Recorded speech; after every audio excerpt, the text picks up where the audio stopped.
بسم الله الرحمن الرحيم إن الحمد لله نحمده ونستعينه ونستغفره ونعوذ بالله من شرور أنفسنا وسيئات أعمالنا من يهده الله فلا مضل له ومن يضلل فلا هادي له وأشهد أن لا إله إلا الله وحده لا شريك له وأشهد أن محمدا عبده ورسوله يا أيها الذين آمنوا اتقوا الله حق تقاته ولا تموتن إلا وأنتم مسلمون يا أيها الناس اتقوا ربكم الذي خلقكم من نفس واحدة وخلق منها زوجها وبث منهما رجالا كثيرا ونساء واتقوا الله الذي تساءلون به والأرحام إن الله كان عليكم رقيبا يا أيها الذين آمنوا اتقوا الله وقولوا قولا سديدا يصلح لكم أعمالكم ويغفر لكم ذنوبكم ومن يطع الله ورسوله فقد فاز فوزا عظيما أما بعد فإن خير الكلام كلام الله وخير الهدي هدي محمد صلى الله عليه وسلم وشر الأمور محدثاتها وكل محدثة بدعة وكل بدعة ضلالة وكل ضلالة في النار. Chers frères, chères sœurs, sachez que la croyance en l'invisible, la croyance aux choses futures dont nous a informé le prophète sallallahu alayhi wa sallam est une chose demandée aux croyants. C'est même la première caractéristique par laquelle a qualifié Allah subhanahu wa ta'ala les croyants et les personnes pieuses lorsqu'il dit subhanahu wa ta'ala dans le début de sourate al-Baqarah Alif Lam Mim ذلك الكتاب لا ريب فيه هدى للمتقين الذين يؤمنون بالغيب Alif Lam Mim ذلك الكتاب لا ريب فيه, ce livre dont il n'y a aucun doute sur sa véracité, Hudan lil muttaqin, qui est une guidée pour les personnes pieuses. Et Allah subhanahu wa ta'ala a décrit les caractéristiques de ces personnes pieuses en disant alladhina yu'minuna bil ghaib, ceux qui croient en l'invisible. Il y a beaucoup de choses invisibles dont nous a informé Allah subhanahu wa ta'ala dans le Coran et dont nous a informé le prophète sallallahu alayhi wa sallam dans sa sunna authentique. Et parmi ces choses invisibles, il y a Ad-Dajjal, appelé aussi Al-Masih Ad-Dajjal, le faux Messie, ou appelé aussi l'Antéchrist. De croire en l'Antéchrist, c'est une obligation pour chacun des musulmans. Et c'est une conséquence directe de l'attestation que Muhammad sallallahu alayhi wa sallam est l'envoyé d'Allah. Car de croire et d'attester que Muhammad sallallahu alayhi wa sallam est l'envoyé d'Allah, cela implique obligatoirement de croire et de rendre véridique et d'attester comme vrai tout ce qu'il nous a informé sallallahu alayhi wa sallam. Et quant à la tentation de Dajjal, c'est une tentation terrible. C'est même la plus terrible que connaîtra l'humanité. Le prophète sallallahu alayhi wa sallam nous informe dans un hadith authentique rapporté par Muslim, selon Ibn Umar radiyallahu anhu, le prophète sallallahu alayhi wa sallam a dit Ma bayna khalqi Adam wa qiyami as-sa'ah amrun akbaru min ad-dajjal. Il n'y a pas une chose plus grande et plus immense et plus terrible depuis la création de Adam jusqu'à l'apparition de l'heure que la tentation de Dajjal, que la tentation du faux Messie. Et le prophète sallallahu alayhi wa sallam nous informe dans un autre hadith, le hadith de Abu Umam al-Zahiri, rapporté par Muslim et présent dans Sahih al-Jami', où le prophète sallallahu alayhi wa sallam a dit il n'y a pas une tentation sur terre depuis qu'Allah a créé Adam et sa progéniture plus grande et plus immense que Dajjal. Et Allah subhanahu wa ta'ala n'a envoyé de prophète sans que ce prophète n'ait mis en garde sa communauté contre Dajjal. Et le prophète alayhi salatu wa sallam a dit wa ana akhirul anbiya, et je suis le dernier des prophètes et vous êtes la dernière des communautés, wa huwa kharijun fikum la mahala, et il sortira parmi vous sans aucun doute.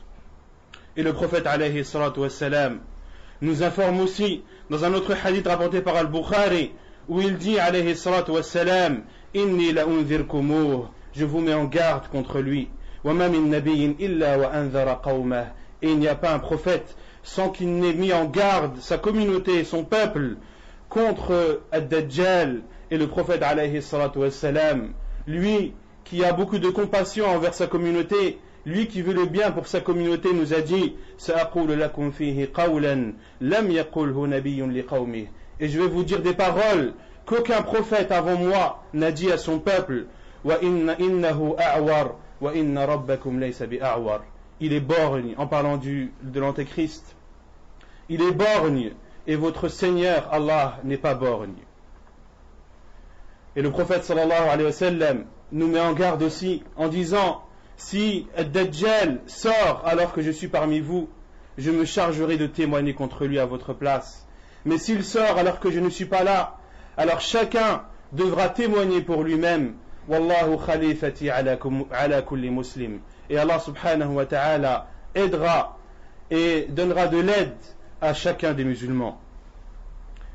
Et s'il suffit d'un hadith pour nous montrer l'immense tentation de Dajjal, c'est le fait que le prophète alayhi salatu wassalam nous a ordonné à la fin de la prière, lorsque l'on termine le dernier tashahhud, de demander la protection d'Allah subhanahu wa ta'ala contre 4 choses: contre le feu de l'enfer, contre les tentations de la tombe, contre les tentations de la vie et de la mort, et contre le mal de l'Masih ad-Dajjal, contre le mal de l'Antéchrist.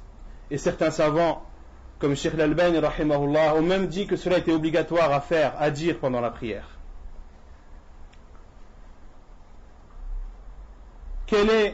À quelle époque l'Antéchrist sortira-t-il? À quelle époque est-ce qu'il apparaîtra? Le prophète sallallahu alayhi wa sallam nous a informé dans un hadith rapporté par l'imam Ahmed que Ad-Dajjal sortira pendant que la religion sera faible. Fi khiffatin ou khaffatin min ad-din. Et les savants ont dit khaffatin min ad-din, c'est une faiblesse de la religion et des adeptes de la religion également. Wa idbaru min al-ilm. Et il sortira également dans une époque où les gens auront tourné le dos à la science. Parmi aussi ce qui caractérise le temps et le moment dans lequel l'Antéchrist sortira, c'est ce que le prophète sallallahu alayhi wa sallam nous a dit, c'est-à-dire que les gens ne penseront plus à lui et ne se rappelleront plus de cet Antéchrist.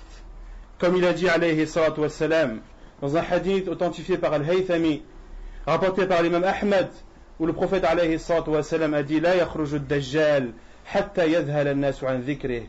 Ne sortira ou n'apparaîtra le faux messie que lorsque les gens oublieront de se rappeler de lui. Et lorsque les imams délaisseront le rappel de cet antéchrist au-dessus des manabir. Ce qui caractérise également le moment où l'antéchrist apparaîtra, c'est ce qu'a apporté Cheikh Al-Albani rahimahullah et ce qu'il a authentifié dans sa silsila sahiha, où le prophète alayhi salatu wassalam a dit: lorsque l'homme sera le matin croyant et le soir sera mécréant, yasirun nasu ila fastataini, les gens seront alors divisés en 2 groupes. Fastatun imanu la nifaqa fihi, un groupe qui aura la foi sans connaître l'hypocrisie, et une autre partie qui sera hypocrite sans connaître la foi. Et le prophète sallallahu alayhi wa sallam a dit: et lorsque vous verrez cela, fantadiru ad-dajjal min yawmihi aw ghadih, et lorsque vous verrez cela, attendez alors le faux messie le jour même ou bien alors le lendemain. Parmi aussi les choses qui caractérisent la sortie de Ad-Dajjal, c'est l'apparition de 30 Dajjaloun, de 30 faux messies, dont nous a informé le prophète alayhi salatu wassalam dans un hadith authentifié par Cheikh Al-Albani et rapporté par l'imam At-Tirmidhi rahimahullah, le hadith d'Abu Huraira radiyallahu anhu, où le prophète sallallahu alayhi wa sallam a dit: l'heure n'apparaîtra pas jusqu'à l'apparition de Dajjaloun kadhaboun, jusqu'à l'apparition de charlatans, de faux messies, et qui seront menteurs, qaribun min thalathin, qui seront au nombre de 30. Kulluhum yaz'umu annahu rasulullah, et chacun d'eux attestera qu'il est l'envoyé d'Allah. Ce qui caractérisera aussi l'époque dans laquelle l'Antéchrist sortira, c'est la grande famine, la grosse famine dont nous a informé le prophète alayhi salatu wassalam dans un hadith authentique rapporté par Cheikh al-Albani rahimahullah dans Sahih al-Jami' où le prophète alayhi salatu wassalam a dit wa inna qabla khuruj ad-dajjal 3 sanawat, et avant la sortie de Dajjal, de l'Antéchrist, il y aura 3 années. La première année, il y aura 3 années de famine, de grande famine. La première année, Allah subhanahu wa ta'ala ordonnera au ciel de s'abstenir de la pluie, de son tiers de la pluie, et il ordonnera à la terre de s'abstenir de son tiers de récolte. Et le prophète alayhi salatu wa sallam a dit, puis la seconde année, Allah subhanahu wa ta'ala ordonnera au ciel de s'abstenir des 2 tiers de sa pluie, et ordonnera à la terre de s'abstenir des 2 tiers de ses récoltes. Et la 3e année, Allah subhanahu wa ta'ala ordonnera au ciel de s'abstenir de toute la pluie. Et le prophète alayhi sallam a dit Fala yaqtulu qatra, aucune goutte ne descendra du ciel, et Allah subhanahu wa ta'ala ordonnera à la terre de ne plus donner de récolte. Et le prophète alayhi sallam a dit Fala tanbutu khadra, et rien ne sortira de la terre. Et le prophète alayhi sallam a dit Fala tabqa dhatu dhilfin illa halakat, il ne restera pas d'animaux qui ont les sabots fendus, autrement les bovins et les ovins, sans qu'elles ne périssent de famine. Et les gens ont demandé au prophète sallallahu alayhi wa sallam mais de quoi se nourriront les gens au envoyé d'Allah? Il a répondu alayhi salatu wassalam at-tahlilu wat-takbiru wat-tasbihu wat-tahmid yujra wa yujra dhalika alayhim majra at-ta'am. Le prophète alayhi salatu wassalam leur a répondu leur nourriture seront le tahlil, de dire la ilaha illallah, والتكبير de dire Allahu Akbar, والتسبيح de dire Subhanallah, والتحميد de dire Alhamdulillah, ويجرى ذلك عليهم مجرى الطعام, et cela circulera dans leur corps comme la nourriture. Sallallahu alayhi wa sallam. Et cela est rapporté dans la sunna du prophète alayhi wa sallam, dans un autre hadith qui nous montre que le rappel d'Allah subhanahu wa ta'ala donne de la force au corps, une force physique, comme il donne une force morale et qu'il augmente la foi. Le rappel d'Allah subhanahu wa ta'ala renforce également la personne physiquement. Et la preuve de cela est le hadith de Ali radiallahu anhu rapporté dans le Bukhari et Muslim, où Fatima radiallahu anha s'est plaint au prophète sallallahu alayhi wa sallam de blessures qu'elle avait à la main à force de moudre et d'écraser les grains. Et le prophète alayhi salatu wa sallam est rentré chez eux alors que Fatima et Ali radiallahu anhuma étaient allongés prêts à dormir. Ils se sont levés pour aller rencontrer le prophète sallallahu alayhi wa sallam. Il leur a dit Makanakuma, restez là où vous êtes.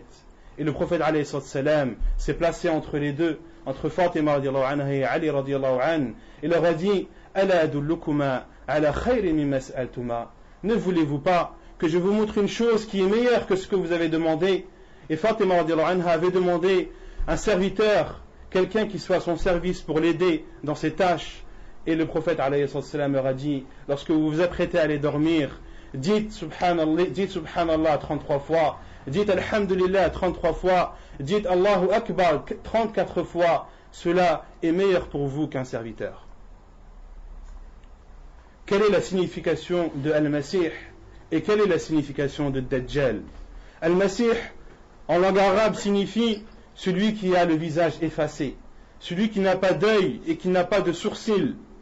Et le terme Al-Masih est employé à la fois pour Al-Masih al-Dajjal, mais aussi pour Al-Masih Isa ibn Maryam, Jésus, le fils de Marie. Jésus, le fils de Marie, est appelé Al-Masih car lorsqu'il essuyait une personne malade, lorsqu'il passait sa main sur une personne malade, elle guérissait par la volonté d'Allah. Si Al-Masih ibn Maryam, Isa alayhi salam, était appelé ainsi car il passait sa main sur les personnes malades et guérissait par la suite, pourquoi alors est-ce que Al-Masih al-Dajjal est appelé Al-Dajjal? Le prophète alayhi salatu wassalam a dit, comme cela est rapporté dans Sahih Muslim, Ad-Dajjal mamsuhul ayni, maktubun bayna aynayhi kafir. Le prophète sallallahu alayhi wa sallam a dit, Ad-Dajjal, l'antéchrist, son œil est effacé. Son œil est effacé. Mamsuhul ayn, d'où l'appellation de Dajjal al-Masih. Et d'autres savants ont dit, il est appelé al-Masih, il est appelé celui qui essuie, car il essuiera la terre. Il parcourra la terre dans sa totalité, dans sa globalité, et ne laissera aucun endroit sans y aller autre que la Mecque et Médine. Il a été appelé Ad-Dajjal, car il recouvre la vérité par son mal et par sa fausseté. Car le terme Dajjala en arabe veut dire recouvrir. Lorsque l'on dit Dajjal al-ina'u bil-dhahab, le récipient est recouvert d'or. Dujila al-ina'u bil-dhahab ay ghattahu. Quelles sont les descriptions physiques de Dajjal? L'antéchrist est un homme parmi les fils d'Adam. Et il y a beaucoup de caractéristiques rapportées dans les hadiths du prophète sallallahu alayhi wa sallam, dans les hadiths authentiques, où le prophète sallallahu alayhi wa sallam nous donne la description de Dajjal de façon très précise, afin de mettre sa communauté en garde contre ce faux messie, car sa tentation est immense, et par la même façon, comme sa tentation est immense, le prophète sallallahu alayhi wa sallam nous a donné le plus de détails possible. C'est pour cela que dans l'autre hadith que l'on a cité, le prophète sallallahu alayhi wa sallam nous a donné des détails qu'aucun envoyé n'a donné à son peuple. Selon Ubadah ibn Samit radiyallahu anhu, le prophète sallallahu alayhi wa sallam a dit: je vous ai parlé de l'antéchrist jusqu'à avoir peur que vous ne compreniez pas. Hatta khashitu an la ta'qilu. Le prophète sallallahu alayhi wa sallam a tellement parlé du faux messie à ses compagnons qu'il avait peur que cela soit confus dans leur tête. Et le prophète sallallahu alayhi wa sallam a dit: Inna al-masih ad-dajjal rajulun qasir. L'antéchrist est un homme de petite taille. L'antéchrist est un homme de petite taille. Ensuite, le prophète sallallahu alayhi wa sallam a dit afja'. Une personne qui est afja', c'est une personne qui marche en écartant ses pieds. Et les savants ont dit, comme celui qui s'est fait circoncire, lorsqu'il marche, il est obligé d'éloigner ses pieds les uns des autres et marcher ainsi, et cela est sans aucun doute un aïb, c'est une difformité pour Ad-Dajjal. Ensuite, le prophète sallallahu alayhi wa sallam nous a informé qu'il était ja'd, qu'il avait les cheveux crépus et frisés. Il nous a informé aussi annahu matmusul ayni laysat binati'ah wala hajra, qu'il a un œil borgne qui ne ressort pas ni ne s'enfonce. Il est au même niveau que son visage. Fa'ulbisa alaykum fa'lamu anna rabbakum laysa bi'a'war. Et s'il apparaît et vous donne des ambiguïtés, sachez que votre Seigneur n'est pas borgne. Et que vous ne verrez votre Seigneur que lorsque vous serez mort. Pourquoi est-ce que le prophète sallallahu alayhi wa sallam a insisté pour nous dire que Allah subhanahu wa ta'ala n'est pas borgne et que l'on ne verra Allah subhanahu wa ta'ala que lorsque l'on sera mort? Car Ad-Dajjal, le faux messie, prétendra qu'il est le Seigneur de l'univers. Il prétendra que c'est lui Allah, que c'est lui qui donne la pourvoyance, que c'est lui qui donne la vie et la mort, que c'est lui qui a le contrôle de l'univers. Il prétendra cela, et beaucoup de gens le suivront. Et le prophète sallallahu alayhi wa sallam a informé et a insisté sur le fait qu'Allah subhanahu wa ta'ala n'est pas borgne. Et cela doit être une croyance pour le musulman. Ce doit être une chose qui soit claire et ancrée dans son cœur, de telle sorte que lorsqu'il voit l'antéchrist, malgré toutes les ambiguïtés qu'il pourra faire apparaître, le musulman qui aura la foi sincère saura qu'Allah subhanahu wa ta'ala n'est pas borgne et que quelles que soient les choses que pourra prétendre ce faux messie, il ne sera pas Allah azza wa jal. Et le prophète sallallahu alayhi wa sallam a été questionné, comme cela est rapporté dans le hadith d'Ibn Abbas, un hadith jugé bon par Sheikh al-Albani rahimahullah, lorsque le prophète sallallahu alayhi wa sallam a été questionné sur Ad-Dajjal, il a répondu Faylamaniyan. Il a répondu que le Dajjal était une personne immense, azim. Il était grand et immense. Et les savants ont répondu à l'ambiguïté de ce hadith, car dans le premier hadith, le prophète sallallahu alayhi wa sallam a dit qu'il était de petite taille. Et dans ce deuxième hadith, le prophète sallallahu alayhi wa sallam nous informe qu'il était immense. Les savants ont dit qu'il n'y a pas de contradiction entre l'immensité d'une chose et sa taille, qu'elle soit petite. Et d'autres savants ont dit qu'Allah subhanahu wa ta'ala changera Ad-Dajjal, qui au début était grand, puis lorsqu'il sortira sera petit. Ou l'inverse. Aqmara hijana, le prophète sallallahu alayhi wa sallam nous a informé aussi qu'il est de couleur blanche et que ses cheveux ressembleront à des branches d'arbres. Et le prophète sallallahu alayhi wa sallam nous informe également, comme cela est rapporté dans Sahih Muslim, que dans un de ses œils, il y aura un bout de peau qui couvrira une grande partie de son œil, un bout de peau qui poussera du côté du nez. Et enfin, le prophète alayhi salatu wassalam nous a informé que Ad-Dajjal ne pourra pas avoir d'enfant, comme cela est rapporté dans Sunan at-Tirmidhi, un hadith authentifié par Sheikh al-Albani rahimahullah. Une question qui se pose: est-ce que le faux Messie est vivant à notre époque? Est-ce qu'il est présent au moment où je vous parle? La réponse est oui. Il est vivant et il existe au moment où je vous parle. La preuve est le hadith de Tamim ibn Aus ad-Dari radiyallahu an, un hadith rapporté par Muslim. Et sachez que dans la tentation de Al-Masih ad-Dajjal, ceux qui ont le plus rapporté ces hadiths sont l'imam Ahmad rahimahullah dans son Musnad et l'imam Muslim dans son Sahih.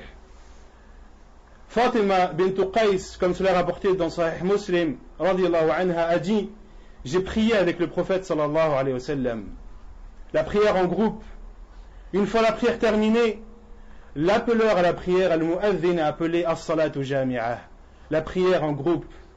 Et le prophète sallallahu alayhi wa sallam s'est levé, a glorifié Allah subhanahu wa ta'ala, l'a remercié et a dit: je ne vous ai pas rassemblé pour rien. Je vous ai rassemblé car Tamim ibn Aus ad-Dari était une personne chrétienne. Elle s'est convertie et m'a donné ou m'a fait le pacte d'allégeance et il m'a informé. Le prophète sallallahu alayhi wa sallam informe ses compagnons de ce que lui a informé Tamim ibn Aus ad-Dari radiyallahu anhu. Il a informé au prophète sallallahu alayhi wa sallam qu'ils étaient en mer, qu'ils étaient partis du Yémen pour se rendre à Médine, et en mer, les vagues ont emmené leur embarcation. Les vagues étaient grandes, les mouvements étaient trop forts, et ils ont emmené leur embarcation pendant une durée d'1 mois, jusqu'à ce que cette embarcation s'est échouée dans une île. Et Tamim ibn Aus radiyallahu anhu, et avec lui il y avait 30 hommes. Ils sont alors descendus sur cette île et ont vu une grosse bête, une bête qui leur a fait peur, une bête qui était recouverte de poils, au point que Tamim ibn Aus radiyallahu anhu a dit: cette bête était tellement poilue que l'on ne pouvait pas différencier le devant de son derrière. Ils lui ont demandé: qui es-tu? Elle a répondu: je suis l'espionne, celle qui espionne l'île pour en informer Ad-Dajjal qui est présent dans cette île. Elle a informé, elle a dit à Tamim ibn Aus ad-Dari radiyallahu anhu: il y a un homme qui a hâte de vous rencontrer. Il est présent dans la grotte. Allez vous rendre dans cette grotte et allez à l'encontre de cet homme. Et Tamim ibn Aus ad-Dari radiyallahu anhu a dit: fakhifna an takuna shaytana. Nous avons eu peur que ce soit un diable. Ils se sont rendus alors précipitamment dans cette grotte et ont vu un homme. Et Tamim ibn Aus a dit qu'il n'a pas vu un homme aussi grand et aussi immense que lui.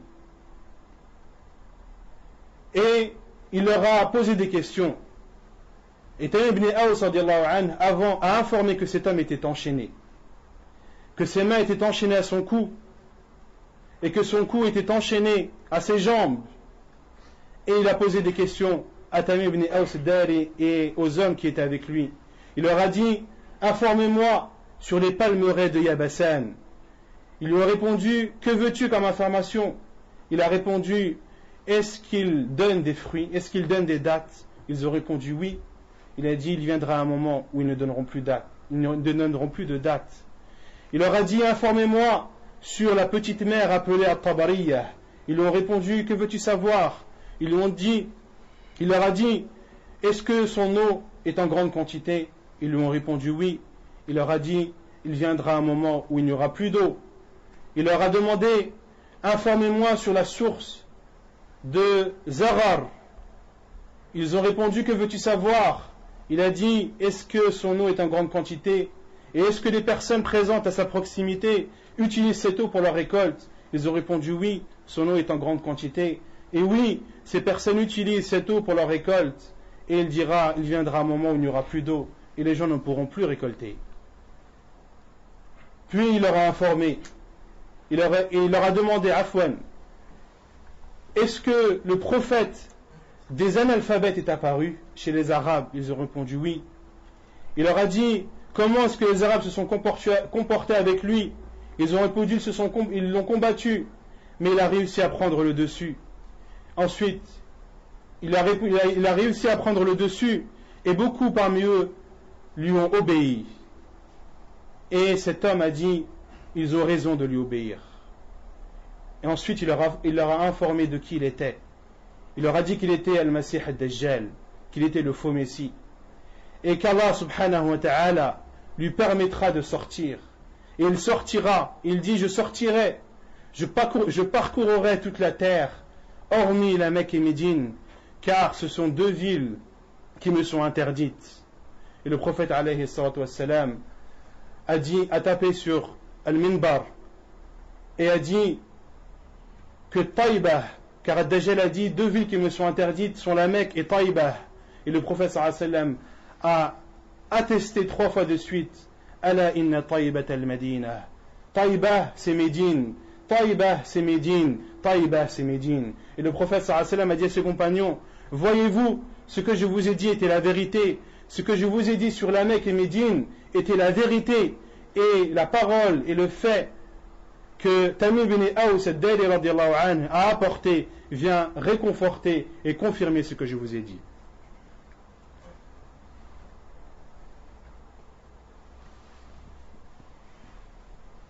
Est-ce qu'il peut paraître étrange que le Messie ad-Dajjal soit vivant à l'époque du prophète sallallahu alayhi wa sallam et qu'il soit vivant à notre époque? Non, cela n'est pas étrange, car Allah subhanahu wa ta'ala est capable de toutes choses. Nuh alayhi salam n'a-t-il pas prêché son peuple pendant 950 ans? 950 ans était uniquement la période de son prêche, ce n'est pas la totalité du terme de sa vie. Et cela ne peut pas être nié, car Allah subhanahu wa ta'ala nous en a informé dans le Coran. فَلَبِثَ فِي قَوْمِهِ أَلْفَ سَنَةٍ إِلَّا 50 عَامًا. Il est resté au sein de son peuple 1000 moins 50 années. De quel endroit le faux Messie va-t-il sortir? Le prophète sallallahu alayhi wa sallam nous informe, comme cela est rapporté dans Sahih al-Jami' de Sheikh al-Albani rahimahullah, où le prophète sallallahu alayhi wa sallam a dit: il sortira d'une route entre le Sham et l'Irak. Il sortira d'une route entre le Sham qui est la région de la Palestine, de la Syrie, de la Jordanie, etc. Entre cette partie du monde et l'Irak. فَعَاثَ يَمِينًا وَعَاثَ شِمَالًا. Et Ad-Dajjal, lorsqu'il sortira, il sèmera la turpitude à droite et à gauche. Ya ibadallahi fathbutu.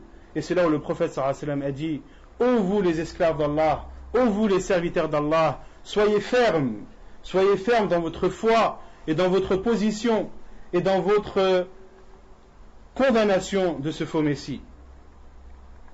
Combien de temps restera-t-il sur terre et que parcourra-t-il?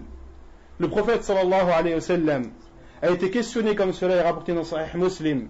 Les compagnons ont demandé au prophète sallallahu alayhi wa sallam: Wama lubthuhu fil ard, combien de temps restera-t-il sur terre? Le prophète sallallahu alayhi wa sallam a répondu 40 jours. Le premier jour aura la durée d'une année, le second aura la durée d'un mois, et le troisième jour aura la durée d'une semaine, et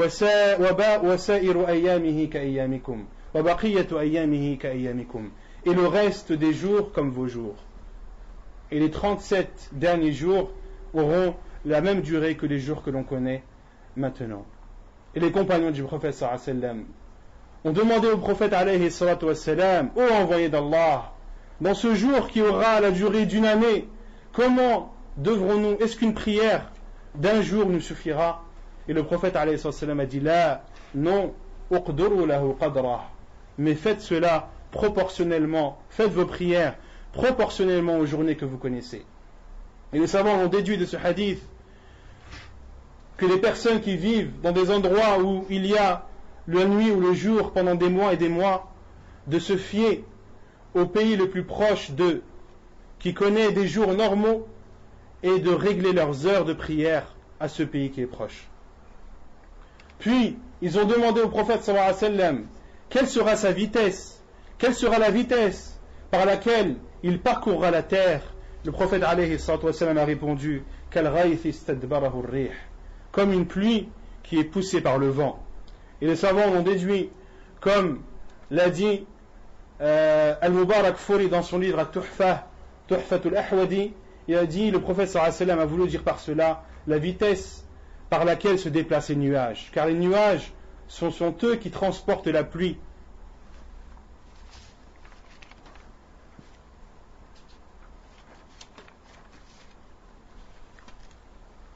Et le prophète sallallahu alayhi wa sallam nous a informé également, comme cela est rapporté dans le Musnad de l'imam Ahmad, un hadith authentifié par Sheikh al-Albani, que le Masih ad-Dajjal, que le faux Messie, montera sur un âne, sa monture sera un âne.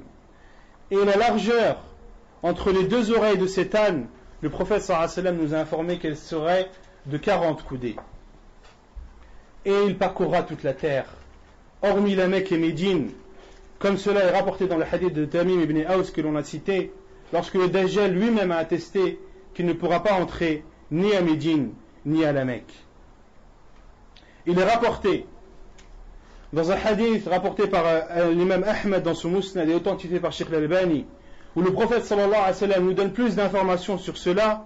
Il dit, son pouvoir, c'est-à-dire le pouvoir du faux Messie, atteindra tout endroit de la terre, sauf 4 mosquées ou 4 endroits de la prière, Al-Kaaba, wa Masjidul Madina, wa Masjidul Aqsa wa Tour, sauf 4 mosquées ou 4 endroits de prière, Al-Kaaba,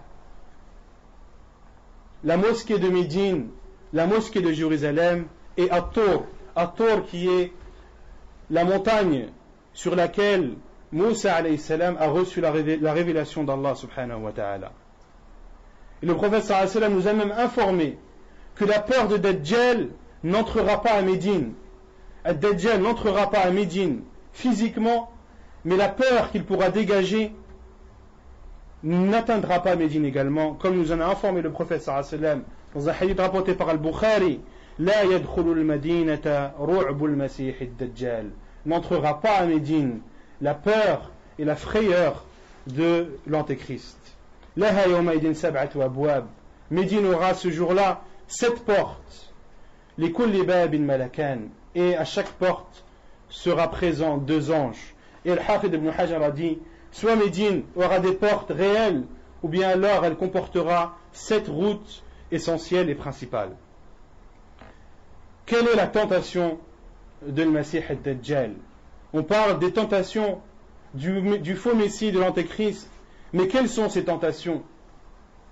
Quelles sont-elles? Pourquoi sont-elles aussi terribles et redoutables? Les tentations de Dajjal sont nombreuses, et le prophète sallallahu alayhi wa sallam nous a informé de ces tentations. Il nous a informé à quel point elle serait terrible.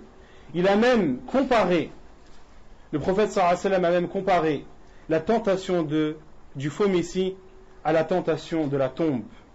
Comme cela est rapporté dans le hadith de Bukhari, dans l'histoire où le prophète sallallahu alayhi wa sallam a prié la prière de l'éclipse et où il a vu le paradis et l'enfer, il a dit à ses compagnons, il m'a été révélé que vous serez tentés dans vos tombes d'une façon similaire ou semblable à la tentation de Dajjal, du faux messie.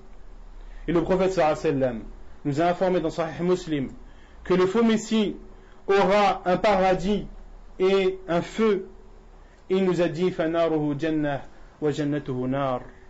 Son feu sera un paradis et son paradis sera un feu.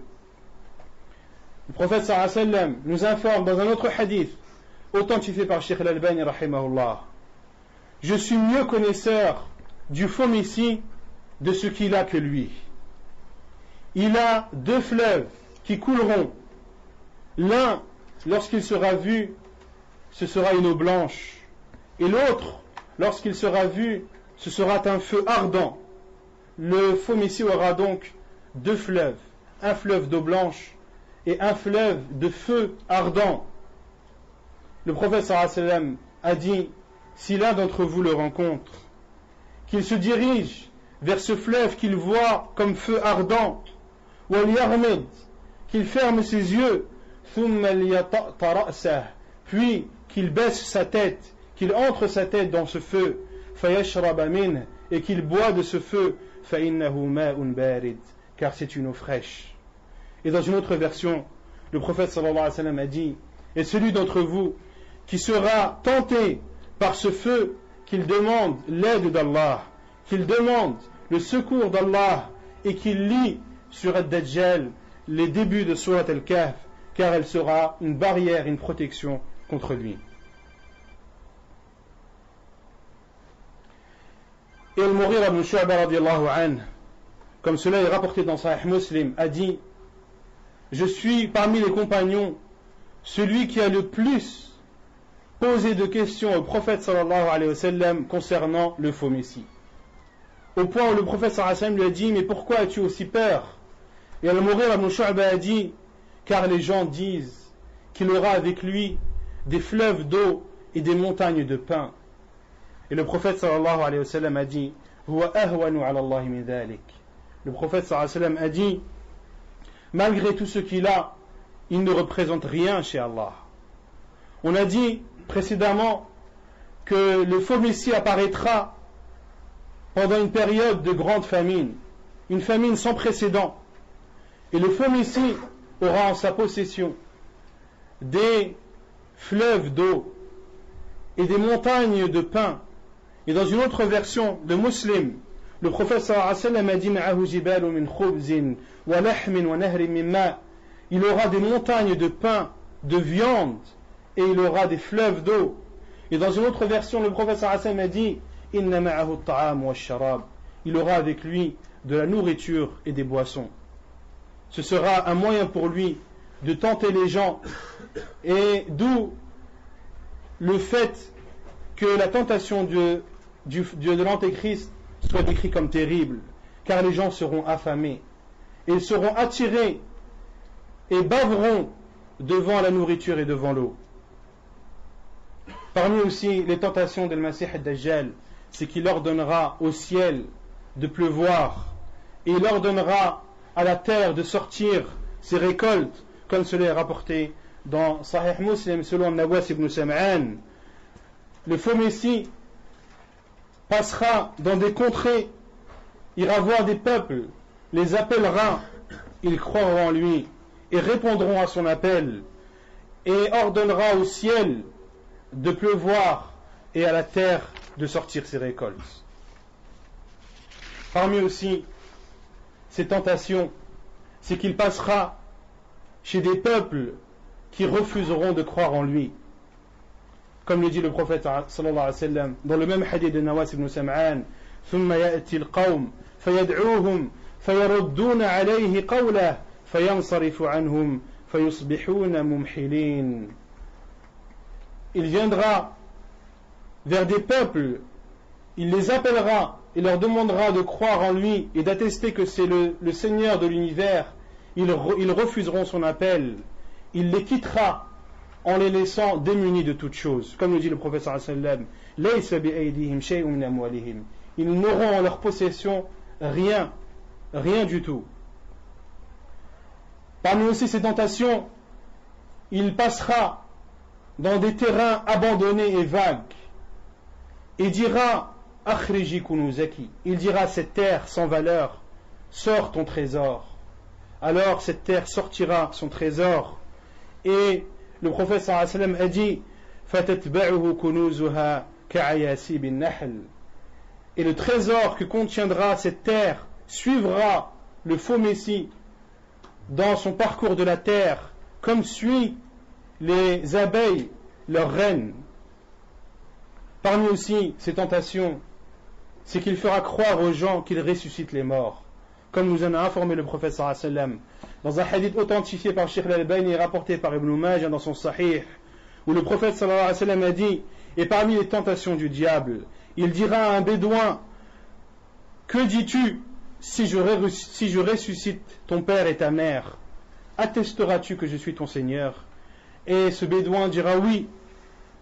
Et le prophète alayhi salatu wassalam a dit fayamtathilu lahu shaytana, un diable alors viendra et prendra l'apparence de son père et de sa mère, et ses parents lui diront ay bunay ittabi'hu fa innahu rabbuk.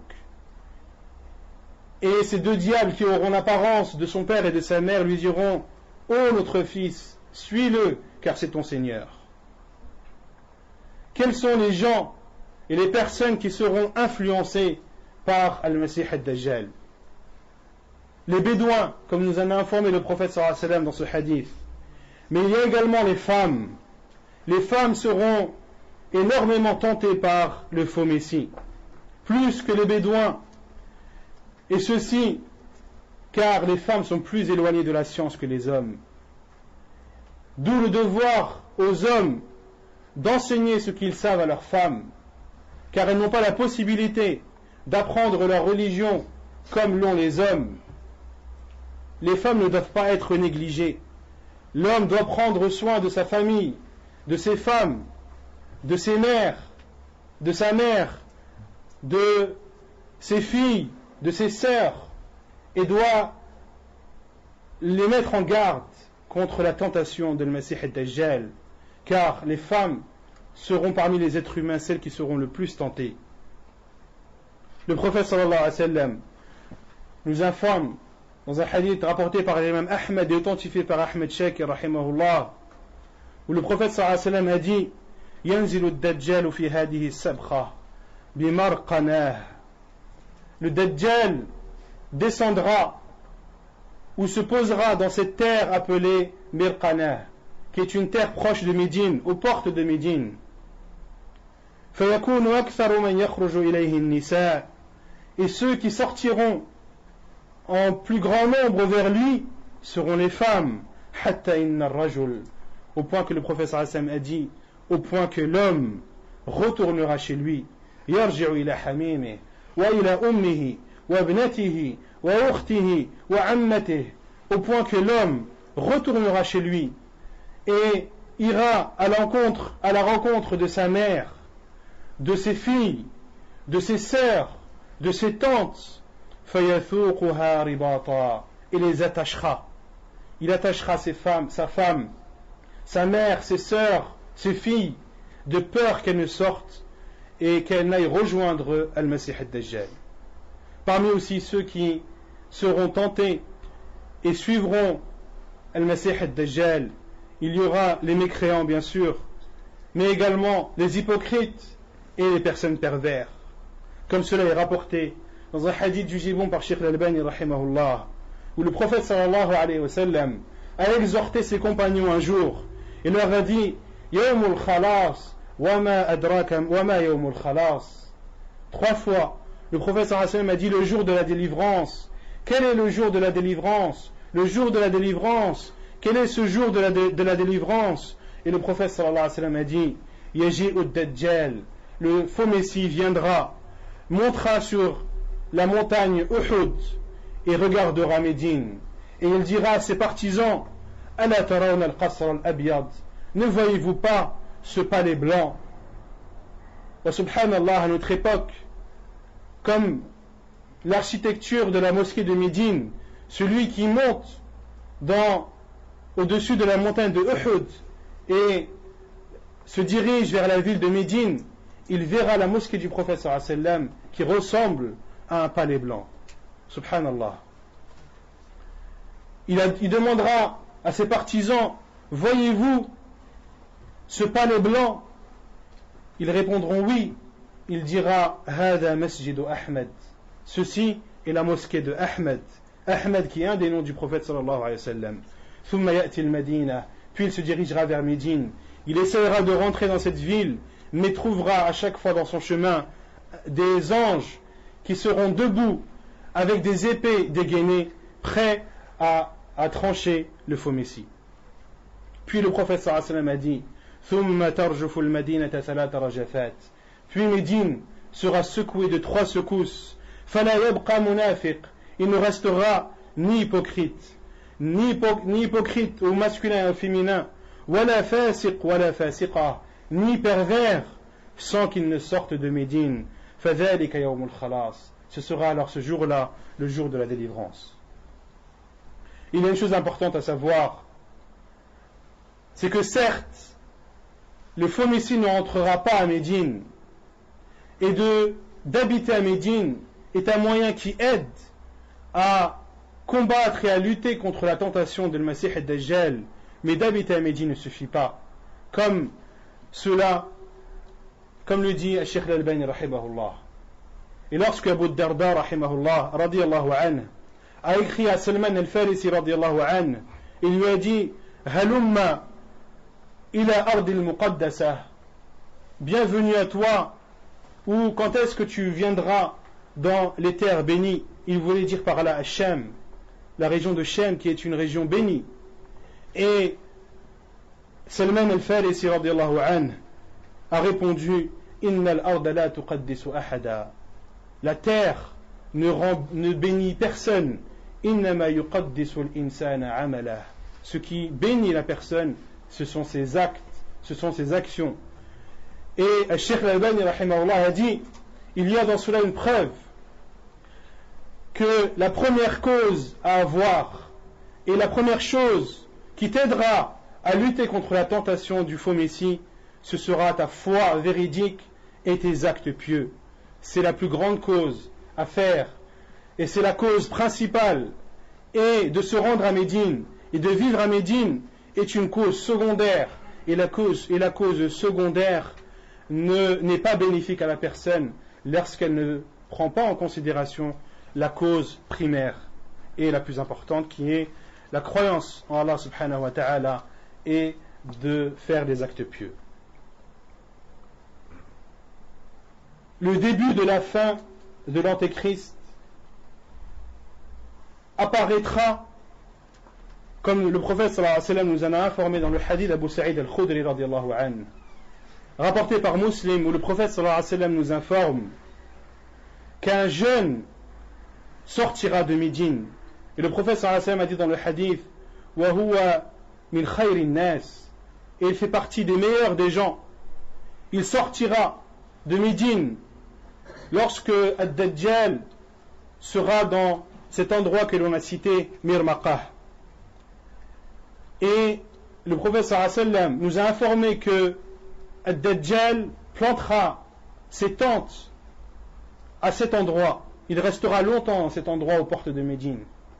Et ce jeune croyant de Médine, qui fait partie des meilleurs des gens, sortira de Médine et rencontrera des soldats armés du faux messie. Ils lui demanderont où vas-tu? Que cherches-tu? Il dira je cherche et je veux rencontrer le faux messie. Ils voudront alors le tuer, et les uns diront aux autres ne le tuez pas, vous savez très bien que le faux messie ne veut pas que l'on tue à sa place. Ils l'emmèneront alors jusqu'au Masih ad-Dajjal, et lorsque le faux messie le verra, il saura qui il est. Lorsque le jeune le verra, il saura qui il est. Il lui dira Anta al-Masih al-Kadhab, tu es le faux messie, celui qui ment, celui dont nous a informé le prophète sallallahu alayhi wa sallam, et celui dont le prophète sallallahu alayhi wa sallam nous a mis en garde.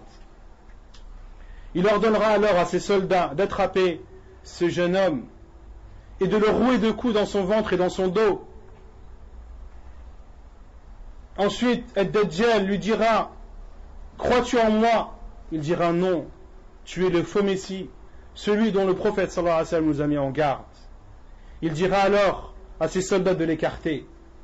Il placera une scie au milieu de sa tête et le coupera en deux. Puis il marchera entre ces deux morceaux. Et dans une autre version, le prophète sallallahu alayhi wa sallam a dit: il le frappera tellement fort que ces deux morceaux seront éloignés la distance que parcourt une flèche lorsqu'elle est lancée d'un arc. Puis, le faux Messie ordonnera à ces deux morceaux de se reconstituer et ordonnera à ce jeune homme de se lever. Et le prophète sallallahu alayhi wa sallam nous dit: et il se lèvera avec un sourire en rigolant. Puis le Messie Ad-Dajjal dira: crois-tu en moi? Il lui dira: non, bien au contraire, j'ai maintenant la certitude que tu es le faux Messie dont nous a mis en garde le prophète sallallahu alayhi wa sallam. Puis le Messie Ad-Dajjal voudra l'égorger, et le prophète sallallahu alayhi wa sallam a dit: فَيُجْعَلُ النُّحَاسُ فِي نِحَارِهِ. Et Allah subhanahu wa ta'ala mettra du cuivre à l'endroit de son cou, du cou de ce jeune homme. فَلَا يَسْتَطِيعُ نَحْرَهُ. Et le faux Messie ne pourra pas l'égorger à cause de ce cuivre. Et le prophète sallallahu alayhi wa sallam nous dit: il le prendra alors par ses mains et par ses pieds et le jettera dans ce qui apparaîtra le feu, mais qui est en vérité le paradis. Et le prophète sallallahu alayhi wa sallam a dit: فَهُوَ خَيْرُ شَهِيدٍ إِسْتُشْهِدَ لِرَبِّ الْعَالَمِينَ أو كما قال صلى الله عليه وسلم. Et le prophète sallallahu alayhi wa sallam a dit: et ce jeune homme sera le meilleur des martyrs auprès du Seigneur de l'univers. Puis, comment est-ce que le faux Messie périra? Comment est-ce qu'il sera tué?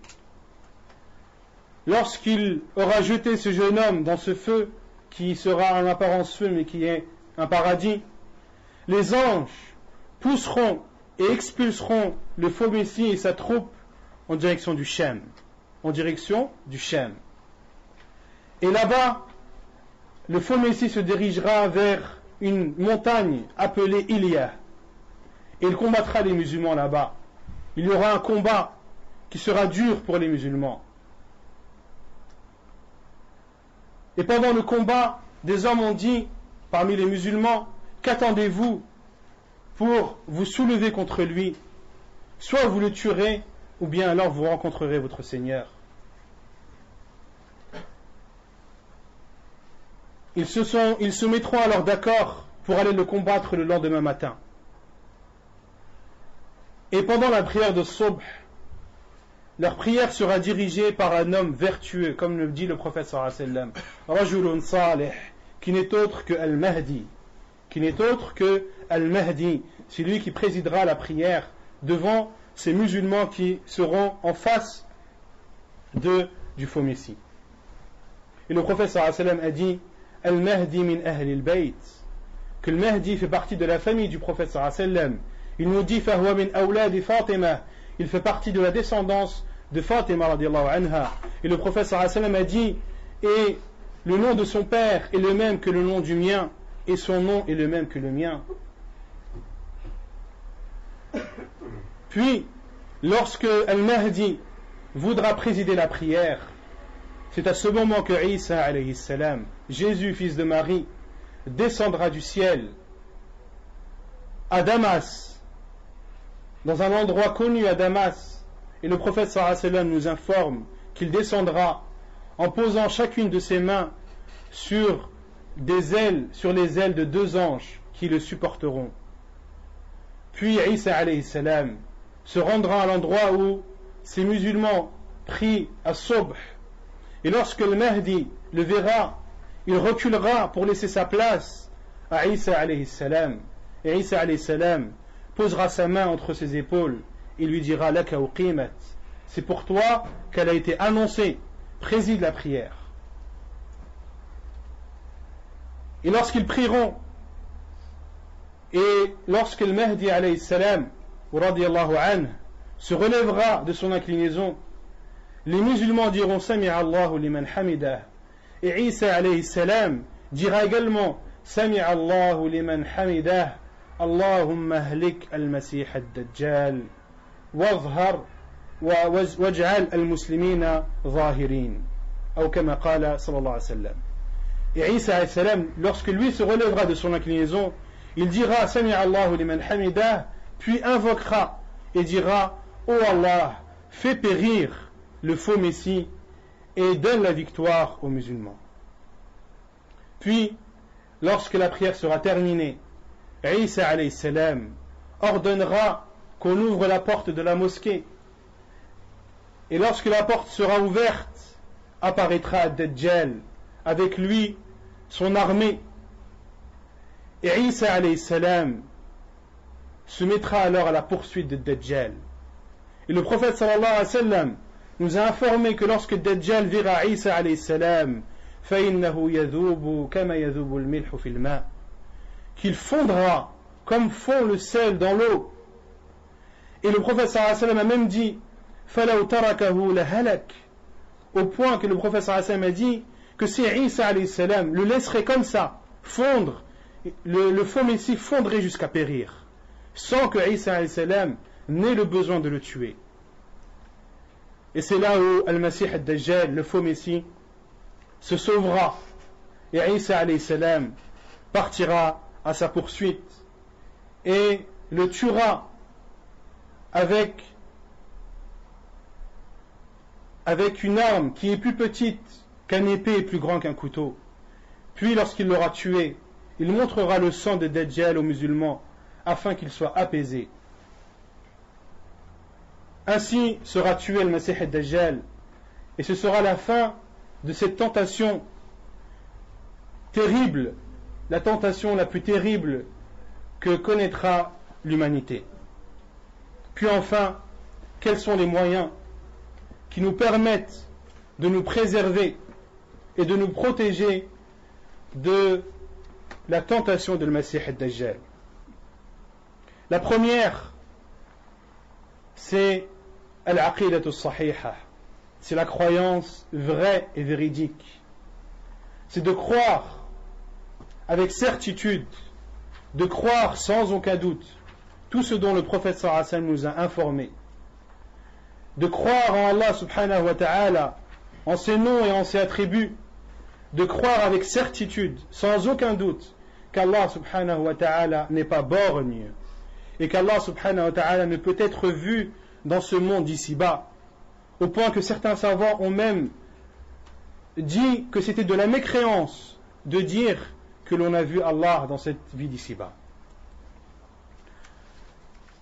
Parmi les moyens aussi de se préserver du diable, du faux Messie, c'est de se sauver, comme nous en a informé le prophète sallallahu alayhi wa sallam.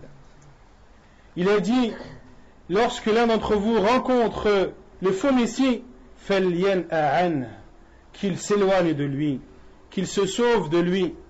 Fawallahi, le prophète sallallahu alayhi wa sallam a juré, a dit, par Allah, un homme se considérera comme croyant, ira à l'encontre de ce faux Messie, fayu'minu bih, il croira en lui, min kathrati ma yab'athuhu min ash-shubuhat, il croira en lui par la quantité et la force des ambiguïtés que le faux Messie lui fera apparaître.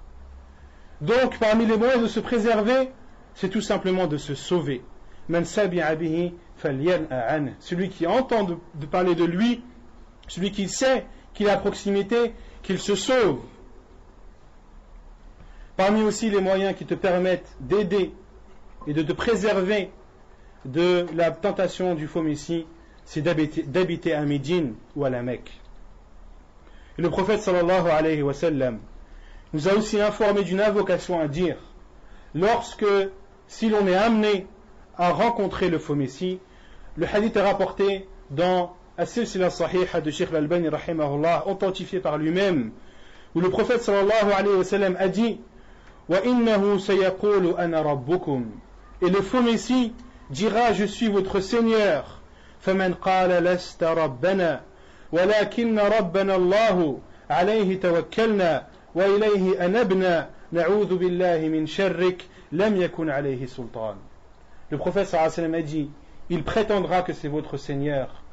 Dites-lui, celui qui parmi vous l'entend dire cela, qu'il lui dise Lesta Rabbana, tu n'es pas notre Seigneur, lakinna Rabbana Allahu, mais notre Seigneur c'est Allah, alayhi tawakkalna, c'est en lui que nous plaçons notre confiance, wa ilayhi anabna, et c'est vers lui que nous retournons, na'udhu billahi min sharrik, nous demandons la protection d'Allah contre ton mal. Et le prophète sallallahu alayhi wa sallam a dit Lam yakun alayhi sultan.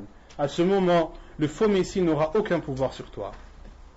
Et parmi les choses les plus importantes qui te permettent de te préserver de la tentation du faux Messie, c'est d'apprendre par cœur le début de Surat la Caverne. Comme le dit le prophète sallallahu alayhi wa sallam Man adrakahu minkum falyaqra alayhi fawatihu suratil kahf. Celui qui parmi vous le rencontre, qu'il lise sur lui les débuts de Surat al-Kahf, comme cela est rapporté dans Sahih Muslim. Et dans un autre hadith, où le prophète sallallahu alayhi wa sallam nous précise quels sont ces versets, il dit Man hafidha 10 ayatin min awwal surat al-Kahf usima min ad-dajjal. Celui qui apprend par cœur les 10 premiers versets de Surat la Caverne, il sera épargné du faux Messie. Hadith rapporté par Muslim. Et un autre moyen que le prophète sallallahu alayhi wa sallam, et je terminerai par cela, qui nous a enseigné à dire pour celui qui serait prêt à aller à l'encontre du faux Messie, le prophète sallallahu alayhi wa sallam a dit Man qara'a surat al-Kahf kama unzilat idha kharaja ila ad-dajjal lam yusallat alayhi aw lam yakun alayhi sabil. Hadithun sahahahu al-Albani rahimahullah ta'ala.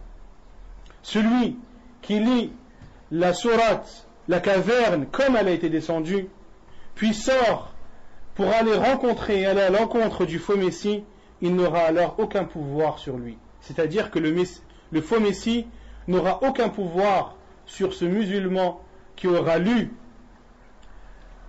cette sourate, la caverne, comme elle a été révélée.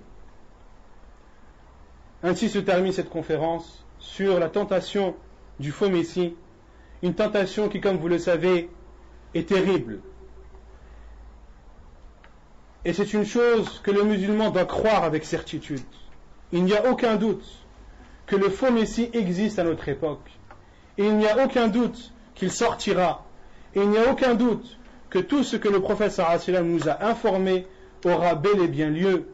À nous donc de nous préparer à cette rencontre, si cette rencontre doit avoir lieu avec nous, et nous demandons à Allah subhanahu wa ta'ala de nous faire mourir avant et de ne pas connaître cette tentation de peur de délaisser notre religion, de la délaisser du jour au lendemain, comme nous en a informé le prophète sallallahu alayhi wa sallam yusbihu ar-rajulu mu'mina wa yumsi kafira, qu'un homme sera le matin croyant et le soir mécréant.